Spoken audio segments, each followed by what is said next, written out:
এবারে মুঠোফোনের মূল্য গ্রাহকের ক্রয় ক্ষমতার মধ্যে রাখতে আমদানি শুল্ক কমানো হলো। ফোন আমদানিতে আমদানি শুল্ক 25% থেকে কমিয়ে 10% করা হয়েছে। মঙ্গলবার এনভিআর থেকে এ সংক্রান্ত প্রজ্ঞাপন জারি করা হয়েছে। এতে মুঠোফোন আমদানিতে প্রযোজ্য বিদ্যমান আমদানি শুল্ক 60% কমানোর কথা বলা হয়েছে। আমদানি শুল্ক কমানোর ফলে মুঠোফোন সংযোজনকারী দেশীয় প্রতিষ্ঠান যাতে বিরূপ প্রতিযোগিতার মুখে না পড়ে সেজন্য তাদের আমদানি করা উপকরণেও কর কমানো হয়েছে।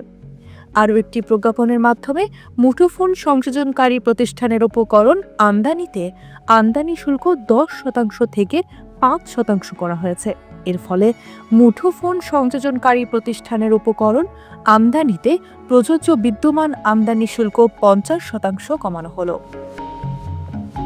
এবারে প্রশ্ন হলো, কত টাকা খরচ কমল? এনবিআর এর হিসাব অনুসারে 30,000 টাকার অধিক মূল্যের আমদানি হওয়া প্রতিটি পূর্ণাঙ্গ মুঠোফোনের দাম আনুমানিক 5,500 টাকা কমবে। আর 30,000 টাকার অধিক মূল্যের দেশে সংযোজিত প্রতিটি মুঠোফোনের দাম আনুমানিক 1,500 টাকা কমবে।